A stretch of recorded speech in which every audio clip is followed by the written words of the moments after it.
should go back to number 3. Yes. So let me just extend a little bit the windows here so I can see everyone.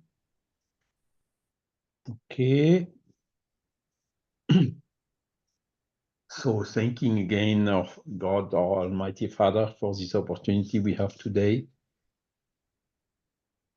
to go through these experiences and lessons and teachings about mediumship.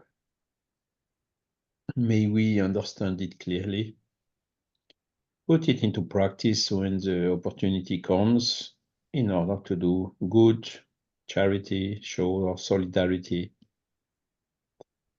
in the earthly world, but also in the spiritual world. So be it. So be it. Amen. So we are at chapter 24.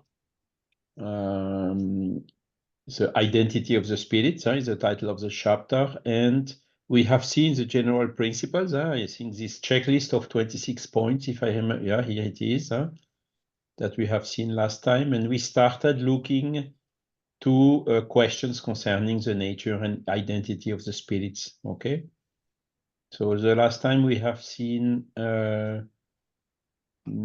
item number 3 until item number 3. So let's just recall, read quickly this item number 3, question 3. Many protector spirits present themselves using names of saints or well-known personages. What are we to think of this? No, they talk about protector spirits here, okay? All the names of the saints and well-known personages are not sufficient to designate the protector of each individual. There are very few spirits with names that are recognized on the earth. That is why they hardly ever give their names. Nonetheless, most of the time you would like a name. So in order to satisfy you, they take the name of someone you know and respect. So very simple, very straightforward. Huh? No, I have no name here on my name is no name. No, I'm not happy with this. I want a name and so on. Okay, so put me Saint John or Saint Lucas or Saint whatever. Huh? Or John or Peter or Paul or whatever. Huh? So it's just not to somehow to satisfy us and that we are not blocking and listening to them, because that is the main purpose. Huh? And then Kardec is asking, can such name borrowing be regarded as fraudulent? For instance, a mentor saying he's Saint John without being Saint John. It's a fraud. Usurpation of identity somehow. Answer of the spirits. It would be fraudulent if done by an evil spirit with the intent to deceive. However, if it is done with good intentions, God allows it among spirits of the same order, since there is solidarity and similarity of thought among them. So this is why we told already previously that the identity of the spirits is not essential, particularly when it is a good spirit, done by good spirits. Why? Because their individuality is somehow merging into their perfection. So they will always talk and say things. If it's one or the other of the same group, they will say the same things. So for us, if it's X, Y, or Z which is talking, it does not make difference in what they say to us, because what they say will be good, will be characteristic of a good spirit.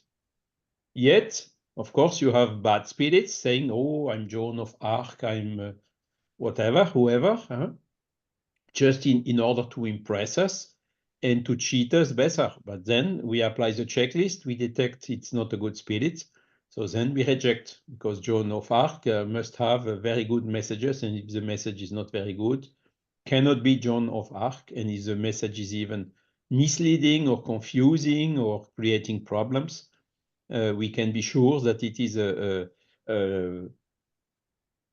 lower order spirit who used his name in order to hide himself. Munir? Yeah, Charles, I just want to add that a good spirit is known by a name in one incarnation. But if he takes his name in a different incarnation, he may be completely unknown to us. And it would be the same spirit, the same good spirit, but with a different name, a name that no one would know.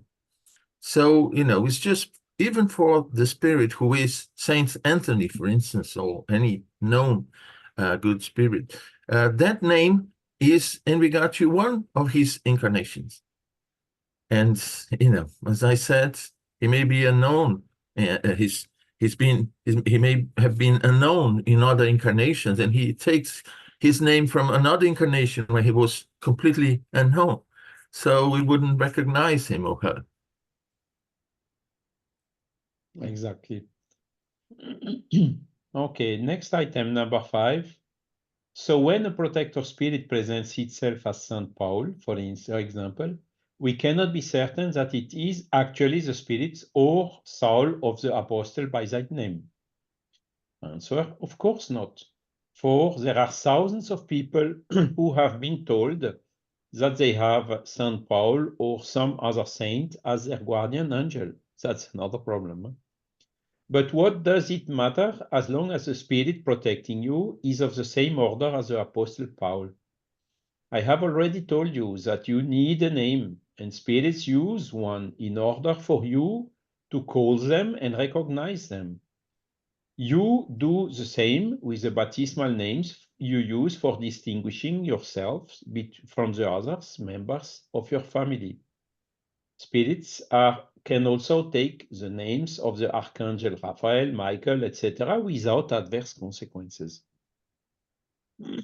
So it's just a confirmation of what we just saw.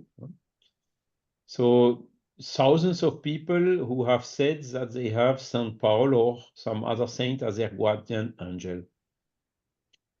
Maybe even St. Paul is an elevated spirit who can protect several persons at the same time. But this definitively not thousands. So I think we should more think the spirits as per the spirit scale that we have seen already. In a certain scale, you have a group, and all these spirits will talk with the same voice. They will say the same thing, independently where there are of their name, of their particular identity. Christine? Oh, good morning, everyone. Good evening. Thank you. I just wanted to say, if you could see the spirit, not just hear them, would they appear to you as the same looking spirit each time? Well, that's another question, for instance, when you talk about St. Paul, we don't have a picture of him. There was no photograph. We may have a drawing or whatever, but we are not exactly sure how he looks like. The picture we have from St. Paul may be different from what he looked like. The same is for Jesus, the same for all these older individuals, But when you have a guardian angel, of course, he will come and appear to you always with the same aspect, The spirit can change his aspect as per his will in the spiritual world, okay? So he will do such that you recognize him. So this capacity of the spirits to change their aspect can sometimes also be used by low elevated spirits to try to lead you into mistake by saying they are your guardian angel and by taking as much as they can the visual of your, if you can see, of course, of your guardian angel. But you should immediately feel that it's not the same vibration. What he's advising you is not so clear, not so straightforward in the good, right direction. So even in these cases, what is essential is not the name, not even the aspect, but the message he transmits to you. Is it good? Is it not good? That is then how to say, your absolute security, as advised by the spirits themselves, always keeping the eyes open and analyzing everything, Socratic filter, if you prefer, or whatever other mean to analyze and to check whether what you got is from a good spirit or not. Munir? No, just like the name, the appearance is the same. What appearance will the spirit choose, since he's had many incarnations? Which one is the one, just like the name, the appearance you choose is the one that has more meaning to us. And that's why some spirits take up known names, because perhaps they haven't had one incarnation where they were famous. But still, they are as good as that other spirit. They are borrowing the name with a good purpose. So, even St. Paul, he's had many incarnations before that, and he's had many more incarnations after that. So, what appearance will he choose? What name will he choose as well? And that is, he chooses according to the meaning it will have to those he's appearing to. That's why. And sometimes, if it is an unknown spirit but a good one, he'll take up a name that has meaning. Because if I'm in a Muslim country and some of the Catholic saints mean nothing to me, they'll take up a name of someone at the same level, but known to that group of people or that individual. So it's not the name or the appearance that counts the most.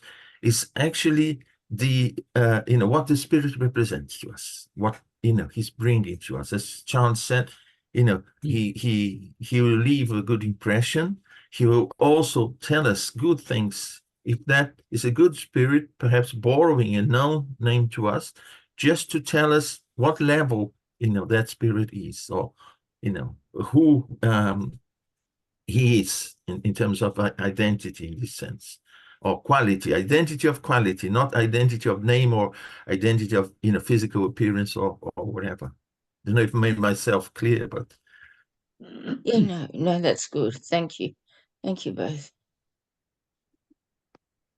Moreover, the more highly evolved the spirit is, the more its power of radiation increases. You should know that a high order protector spirit can watch over hundreds of incarnates. I think I told it just before. Huh? On Earth, there are lawyers who manage the business dealing of 100 or 200 families. Why would we be any less capable, spiritually speaking, of morally guiding humans than those who guide their material interests? Huh? So good spirits, that a lot of people saying Saint Paul is my guardian angel. It can be. I claim very loudly, Saint Paul is not my guardian angel. My one is somehow lower rank spirits. Huh? I don't merit such high elevated spirits. Huh? But such high elevated spirits can protect, here they talk hundreds, huh? Of persons on the earth. Number 6, why do communicating spirits so often use the name of saints? Answer, to identify with the customs of those to whom they address themselves. They employ the names most capable of impressing individuals according to their beliefs. So this is exactly the answer I think I told already of Joan of Arc last week or the week before. The spirits from whom she was hearing the voice and whom she could see from time to time were the same as the saints, which have a statue in the church where she was going to pray when she was young. So she was used to see those saints, and for her, the spirits who guided her used the name of these saints to make it easier for her. It's exactly what he's telling here. So she was impressed by them, she was trusting in them, and at the end, she accomplished the mission she came to accomplish. she did her job. So this is most important for the spirits, is to have the job done. They don't care so much about X, Y, or Z. 7. Upon being evoked, do certain high order spirits always answer in person, or do they send agents to transmit their thoughts, as some people think? Answer: why wouldn't they answer in person if they could? So they can answer really directly. But if a spirit cannot answer in person, an agent will necessarily speak in its name. So he will, if he cannot come personally, he will send a deputy. And the deputy, which is trustable, on which this high evolved spirit is trusting, and which will say something of the same order, of the same quality, than the spirit himself would say. Okay, so you see, even in the spiritual world, the spirits can delegate. And for us, it does not make difference because what they say is good. 8. Is the agent always sufficiently enlightened to respond as the spirit itself would? A deputy is not always as good as the boss. So let's see. Highly evolved spirits know to whom they can entrust the duty of acting as their substitute. Moreover, the more evolved spirits are, the more they harmonize with one another in common thought in such a way that personality does not matter, as it shouldn't among you either. Do you think that in the world of high order spirits, there are only those whom you deemed on earth as being capable of instructing you? You are so inclined to believe that there is nothing beyond your own world that you resemble primitives who have never left their island and think that the world does not extend beyond it. So I think it's a third or fourth question in the same line, and the spirit is now answering a little bit stronger to how to say, to make the point really. And basically, I always say we are here on Earth. Earth is not the home of the angels, so we are not angels. We are still a lot of imperfections, and we are working in order to learn and whatsoever. So who are we here on Earth to make the comparison whether the boss or the deputy is better, whilst both are much, much more evolved than us? It doesn't make sense, you know. And this is what I sometimes see in some books around. You see, we have the angels, and then we have the archangels, and then we have this, we have the super archangels, whatever. For me, it's a little bit childish, you know. It's exactly what he's saying here at the end of the answer. You are so inclined to believe there is nothing beyond our own world that you resemble primitives who have never seen. So, and also some people sometimes said, my guardian angel was not paying enough attention, and that's why this I fall down or this bad thing happened to me. That's also not a good excuse, you know. This is just looking for an excuse on something that is our responsibility. We cannot believe that in this spiritual world, or this world of the high order spirits, as is written here, they are not paying enough attention. They are much more perfect than us, and this is simply an excuse which is even making distance from us to them. It's a kind of a lack of faith. These spirits are much more evolved than us, and there is no improvisation, there is no such lack of attention or whatever on their side. Liz? Yeah, and it is also, Charles, the capacity of us to not have responsibility for our own choices and in our own lives. So it's always, for many people, it's always nice to blame somebody else including our own guardian angels. Exactly. And some people, you know, they are blaming the guardian angels, but when you see the next step, they are blaming Jesus, and even they are blaming God or whoever. Huh? They say, well, look, Jesus failed. Huh? He said, Father, Munir, help me to translate this into English. Remove de mim esse cálice. Afasta de mim esse cálice. How do you take that in English? So why have you forsaken me? No, it's the Different. one that he said, yeah. He said something like, Father, take away this chalice from me. So with something Yeah. bad to drink or whatever. Yeah, yeah. Voilà. So some people say, you see, Jesus was, they forget Jesus and they only look to these items, you know.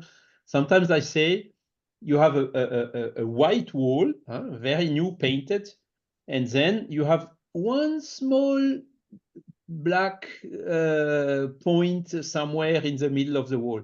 And the people say, oh, look to that black point, you know.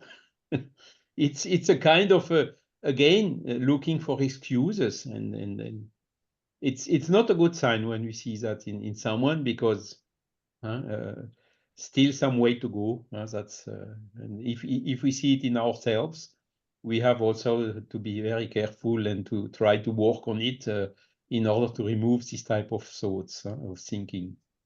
No, Charles, I found it here in Luke. He Yeah. said, Father, if you are willing, please take this cup of suffering away from me. Voilà, that's the one. So some people are seeing, you see, Jesus had also some weakness. Well, Jesus was the most evolved spirit, probably, who ever incarnated on earth. But he was not God. Very highly evolved does not mean perfect. But nevertheless, we are much lower. So we should not take an excuse of some detail just to reject everything. You know, it's not the right way to evolve ourselves. That's clear. Sandra? Oh, hi, morning, everyone. So thinking about blaming, I remember now that if you go back to the beginning, the history, everything starts with Adam. Eve blamed the serpent, and then Adam blamed the wife that God gave to him. So, yeah, always trying. It's not my fault. Somebody else's fault. So sorry, it's in our nature to do that, you know. So this we should not apply this way of thinking, talking about when we think about the mentors. They are not perfect, as only God is perfect, but they are much more evolved than us. And if we follow their advices, their tracks, their influences, and so on, we can be sure we are on the right way.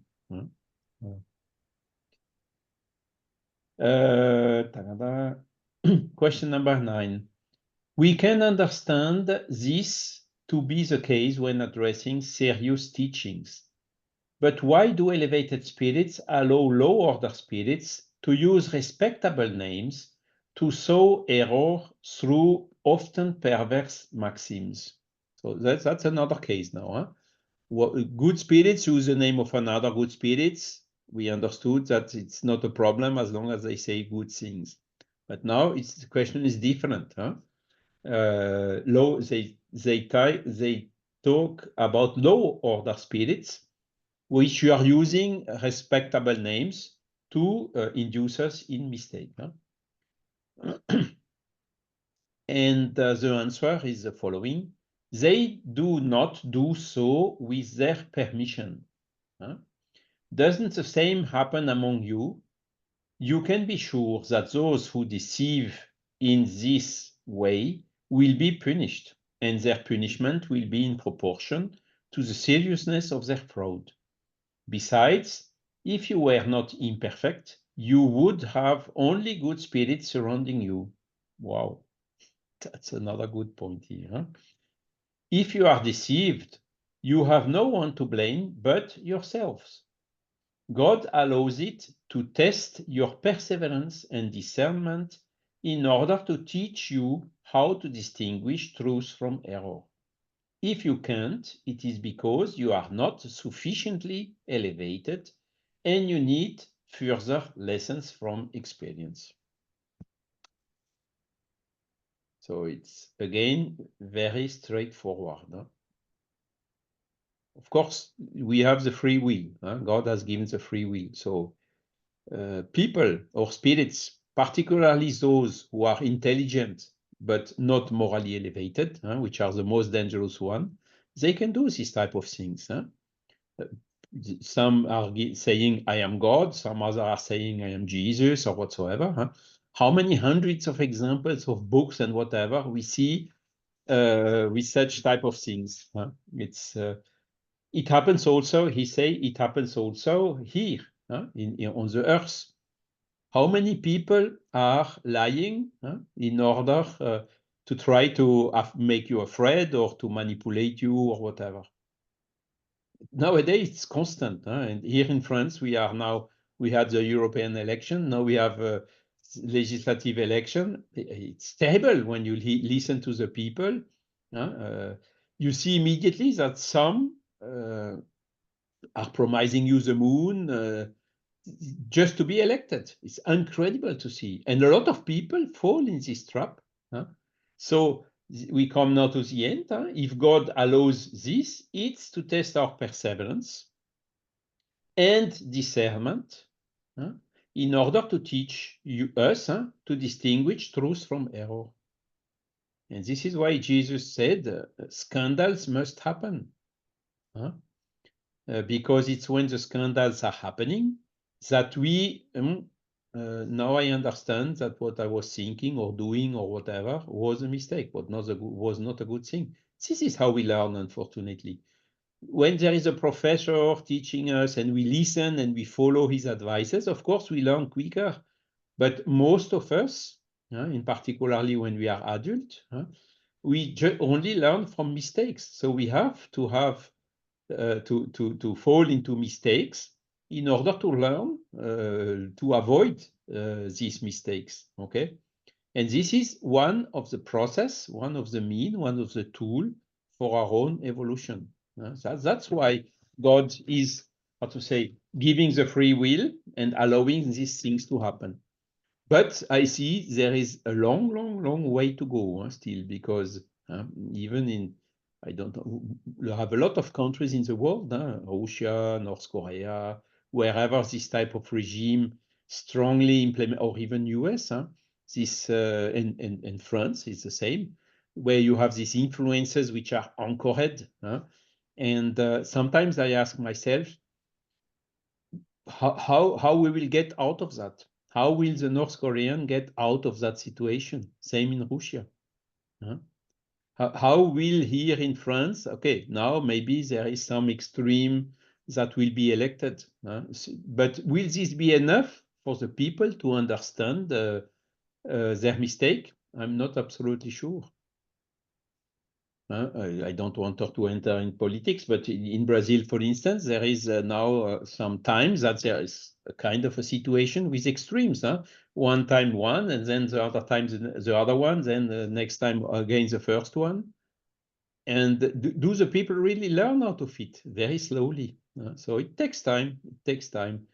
And for us to acquire these lessons from experience in the mediumistic meeting, sometimes we need to be deceived. Sometimes we need to be cheated.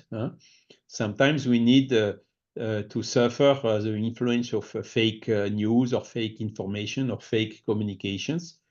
And this, with the time, with the effort, we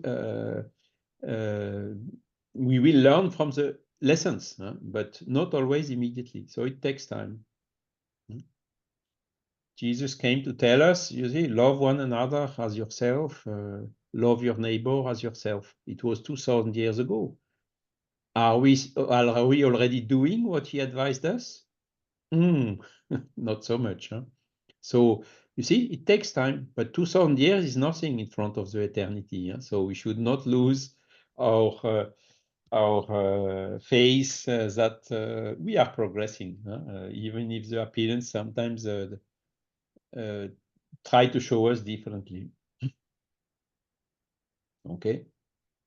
So again here, if and what they say, if you were not imperfect, you would have only good spirits surrounding you.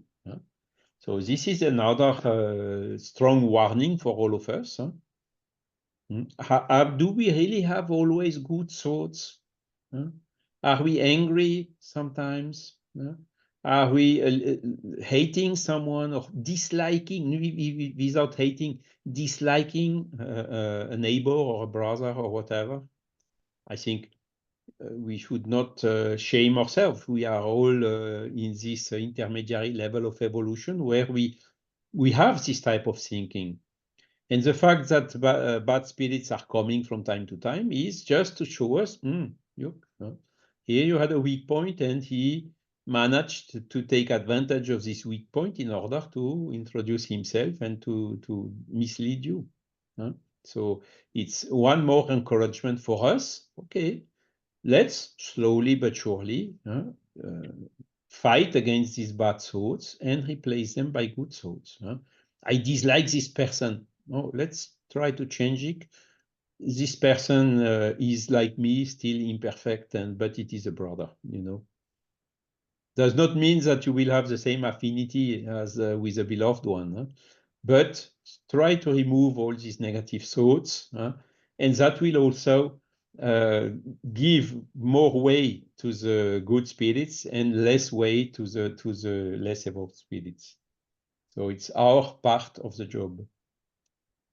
10. Aren't spirits of little advancement, but who are animated by good intentions and the desire to progress, sometimes delegated to replace high order spirits in order to practice the art of teaching? So little advancement, spirits of little advancement, but who are animated with good intention. Do the good spirits sometimes delegate to such spirits some tasks? Let's say the answer. Never in big centers. So let's see what the 36 is. Spiritist centers, okay. Never in big spiritist centers. I mean, in serious centers and for a general order of teaching. The spirits who appear there do so on their own account and, as you say, in order to practice. That is why their communication, though good, always bears the mark that indicates they are less evolved. They are delegated for such a purpose only to give communication of the secondary importance and for those that we may call personal. Okay, so you see, for very important things, they would not delegate to some less evolved spirit. The good spirits, they come themselves for the important things. But then for communication of secondary importance or personal communication, they don't need to come themselves. They can delegate it to some spirit, as I say in the question, which is little advanced but animated with good intentions. It's a little bit the same, I mean, on Earth. Sometimes you have, how do we say that, a workhorse, so we called, these spirits which are good, but which are still lacking knowledge and intelligence. They can help a lot. They can help a lot in a lot of tasks. So we delegate to them a lot of work. Why would the spirit not do the same?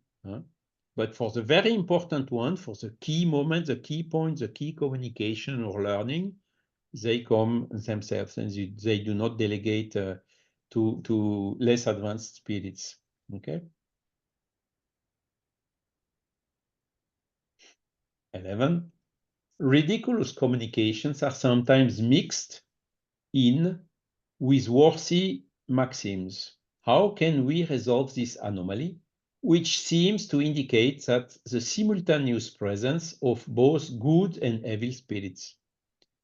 So this is a good question. Kardec faced already this problem. You have sometimes a communication which is very average, let's say so, And from time to time, inside there is a sentence which is much, much higher, a kind of a contrast inside the same communication. Answer: evil or frivolous spirits also pronounce maxims, but without really realizing the reach of or meaning of what they say. Are all those who do this amongst you superior individuals? No. Good and evil spirits do not mix together. You can recognize the presence of a good spirit by the constant uniformity in good communications. So this is again a warning, I think, that Guilherme told several times, and myself also. The evil spirits or bad intention spirits, they can make copy-paste of card decks, they can make copy-paste of the Gospel of Bezerra de Menezes or whoever you would like, exactly to try to conquer our trust, and then to pass us other aspects in their messages, which are not so good. And the same, it's one of the known technique of a manipulator. He will tell you 5, 6, 7, 8 things which are true, which are obvious, and they do this in order to so that you trust in them. And then after the 10 good things, the 11th comes where they want to push you not in the same good direction, So if you do not stay vigilant, you may fall into the trap and be manipulated or do something that they asked you to do because you trusted on the first part of what they did. It's a very well-known technique of manipulators. So no, we should always, as I told, be vigilant. And the good spirit is recognized by constant university in good communications. A good spirit will never mix some good things with some strange or doubtful things. It will always be very clear from the beginning to the end. Okay. And even so, you see, spirits pronounce maxim without really realizing the reach or meaning of what they say. They just repeat something, but themselves, they do not have the understanding out of it. And even if they have some understanding out of it, they do not practice it. They just make a copy-paste in order to mislead you. 12. Are the spirits who induce us to error always aware of what they are doing? If they are aware of what they are doing, really they are doing it intentionally, Answer: no. There are good but ignorant spirits who nonetheless can unknowingly be deceptive. When they become aware of their insufficiency, they acknowledge it and only say what they know. Okay. So this is the same amongst us. How many people they tell you something, about some place or some person without knowing, not with bad intentions, they simply ignore it. But okay, it's better is when we don't know is to say, sorry, I don't know, I can't answer you. But some people, even willing good or having maybe themselves ideas which are wrong, but they are not aware it is wrong, they can, with even good faith, tell you what they are thinking, which indeed sometimes is not the reality or is wrong. So it depends everything on the intention. That's why I always say the most dangerous one are the intelligent one with low morality, because they know what they do and they do it intentionally. And the one who allow intelligence, who use their intelligence to do bad, that are this one we really have to be careful. 13. Does a spirit always have malicious intentions when it communicates error? So consistently with the previous answer, the answer is again no. If it is a frivolous spirit, it deceives with no other purpose than to entertain itself. Okay. So It's not malicious intention. He just want to have fun in trying to. He does not want evil for us. He just want to laugh about us or whatsoever. So this is the definition, I think, of frivolous, not serious. 14. Since certain spirits can deceive us with their language, can they also assume a false appearance for seeing mediums? So this was a question from Christine, you see. It comes now for seeing medium. Can they assume a false appearance? Answer is, that happens, but it is more difficult. So those who are really managing to do this are already more intelligent, so they can be more dangerous. So it needs double care when it presents. In all cases, it is only for a purpose that the evil spirits themselves do not know about, since they are being used as instruments for a lesson. This comes back also to what we have seen. A seeing medium can see frivolous and lying spirits just as other mediums can hear them or write under their influence.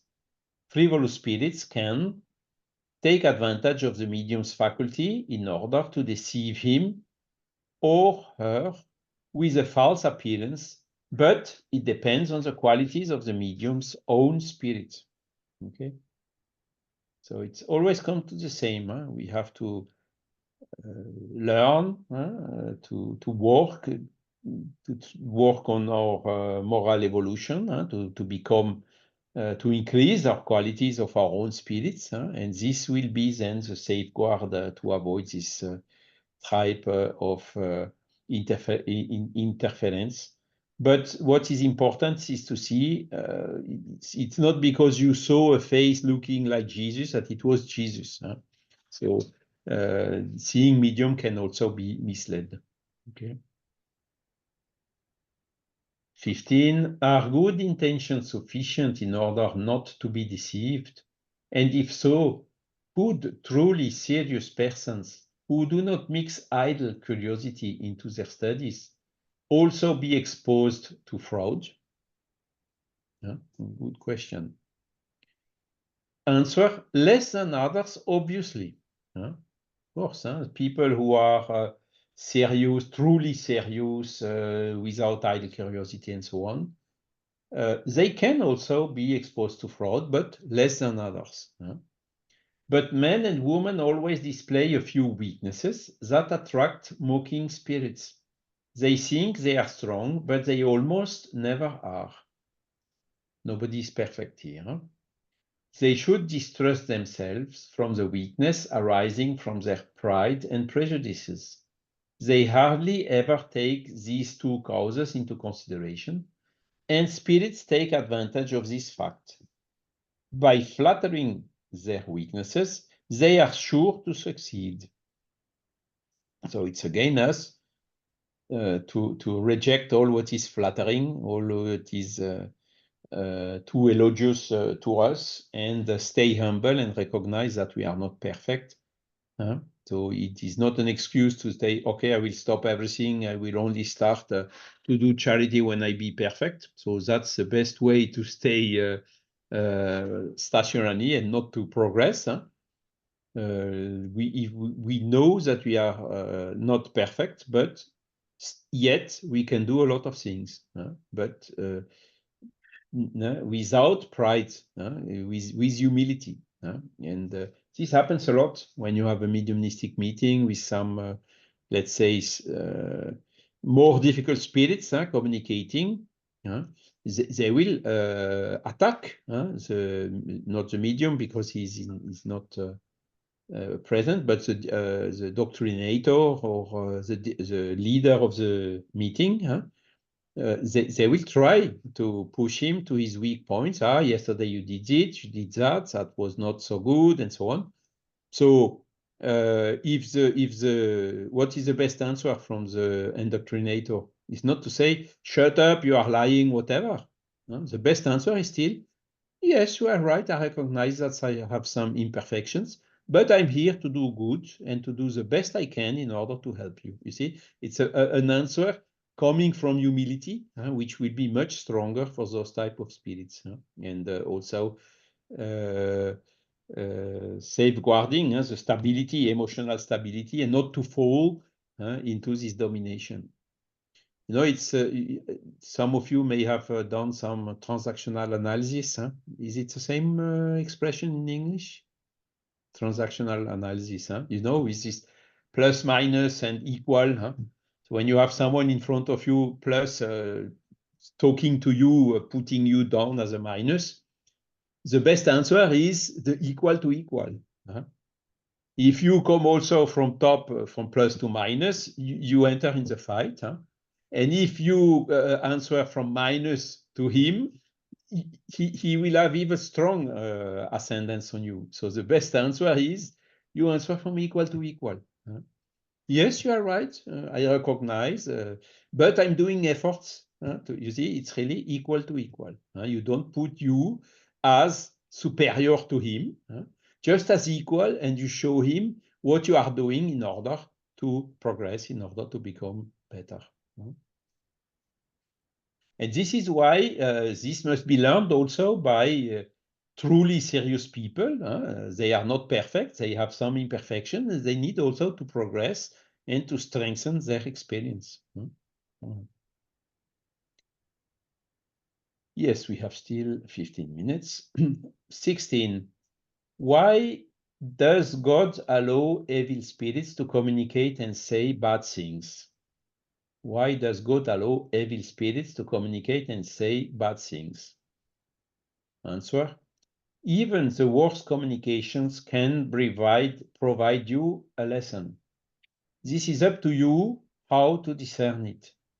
All kinds of communications are necessary to teach you how to distinguish between good and evil spirits, and also to serve you as a mirror. So, telling us we can learn even from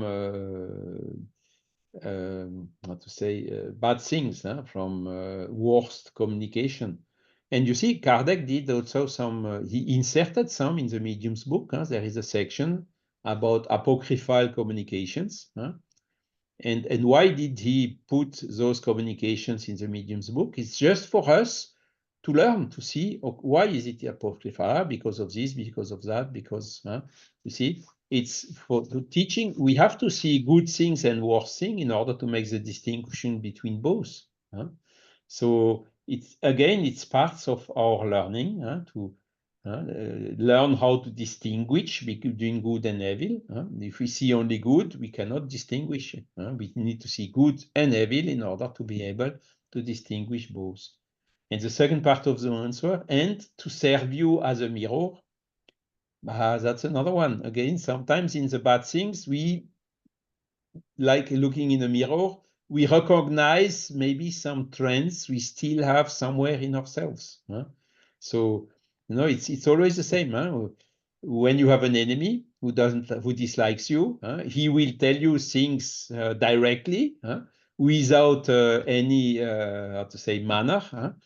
And a lot of times we have a lot to learn of what our enemies are saying, because the friends, they will not say you the bad things. They will try to encourage you. They will try to protect us. So we maybe get less teachings from what a friend is saying that sometimes than what an enemy is saying about ourselves particularly. 17. Can spirits suggest unjust reasons for distrust against certain person through written communication and estrange friends from their others? Can spirits suggest unjust reasons for distrust against certain persons through written communication and estrange friends from each other? So inducing fight, inducing misunderstanding, trying to divide and to separate groups. So let's see the answer. perverse and jealous spirits can practice the same evils that humans practice. Again, it exists in the spiritual world, it exists also in our human world. Thus, you must always be on the guard. Highly evolved spirits are always prudent and reserved when they admonish you. They say nothing evil, they warn with tact. If they want two individuals to stop seeing each other for their own good, they will cause incidents that separate them in a natural way. An utterance that sows discord and distrust always comes from an evil spirit, no matter what name it uses. Okay, again, very clear. Huh? Hence, always be suspicious when a spirit says something bad against another, especially when a good spirit has already said the opposite, obviously. Yeah. No, you should not trust that one. He's hiding things from you, whatever. Yeah, see. Again, it's like if someone on earth wants some people to get distance one from the other, he will proceed like this. So the spirits, they do the same. We should never believe what they are saying. Always be clear also from the first part of the answer. When it's a good spirit, he will never act like this. It's the natural circumstances will do such that the people are separating, because this sometimes needs to happen. A lot of people, they a priori they trust to someone, but sometimes the one they trust is not trustable, and is harming and jeopardizing the work or the mission or the activities of the first one. So the good spirits, they will not say, no, kick him out because he's jeopardizing you. They will not proceed like that. There will be things that happen. Maybe he reveals himself a little bit more to you, and you get aware of what you didn't see at the beginning, or, as they say, circumstances who are doing that he moves or he goes to another place or whatever. Okay, separate in a natural way. And also distrust yourselves and your own aversions. Accept only spirit communication that are good, grand, beautiful, and reasonable, and what your own conscience approves of. Okay, so again, it's this all is you see how much we are learning here, how much we are learning when we have mediumistic meetings, and as I told already several times, what Kardec is advising us here in the communication from in mediumistic meeting is fully applying also communication amongst incarnate people, or analyzing what comes to us through the social media or the press or whatever. We always need to be cautious, and always also listen to our conscience, which is helping us to feel whether it is good or not. Okay. 18. Due to the ease with which evil spirits infiltrate communications, can we ever be certain as to the truth? Yeah, that's also a good question, because a lot of people say, criticizing spiritism, yeah, but if there are wrong spirits misleading you, you are always misled. So you are losing your time discussing with spirits if you are not sure they are always good spirits with you. So it's an objection that we find regularly against spiritism. Answer: yes, you can. Because you can use your reason to judge them. You can use your reason to judge them. See, always the same. Let's sit down, let's analyze, let's ask for advices, let's ask second or third opinions, and so on. Whenever you read a letter, you know very well if it was written by a low life or a well-bred person, for a fool or a sage. Why should it be different with spirits who write to you? Here they even say, what you do amongst incarnated is in the same line as what we do between in the mediumistic meetings. Huh? If you receive a letter from a distant friend, how do you know it is actually from him or her? The penmanship, you will say. But aren't there forgers who imitate every type of handwriting, and rogues who can know your business and dealings? Nevertheless, there are signs that will prevent you from being deceived. The same applies to spirits. Pretend that it is a friend who is writing to you, or that you are dealing with the work of some author, and just judge it accordingly. Okay, so it's exactly this. Huh? You can use your reason to judge them. So this may seem sometimes contradictory. Do not judge in order for not to be judged. Huh? So we can understand that. If we judge someone without knowing. Huh? But here, I mean, the verb is to judge. Huh? But I would prefer here the word discernment, to discern. Huh? Because even without judging someone, we need to get a feeling whether this person is rather benevolent or not, or malevolent. Huh? We need to make an evaluation. Huh? It's not judging. You see, trying to use other words. Huh? Judging is already going too far. Huh? But we need to be careful and vigilant in order to analyze always what is coming. Is it really good? Is it not good? Is it? And again, the criteria is the charity. With charity, benevolence, fraternity, humility. Generally, we cannot be misled if we look really to these base values. Okay, so we are still having 3 minutes. Maybe we can see quickly the 19 to finish before entering in the prayer. Could high order spirits prevent evil ones from using false name? So could they forbid to use false name? Answer is, of course they could.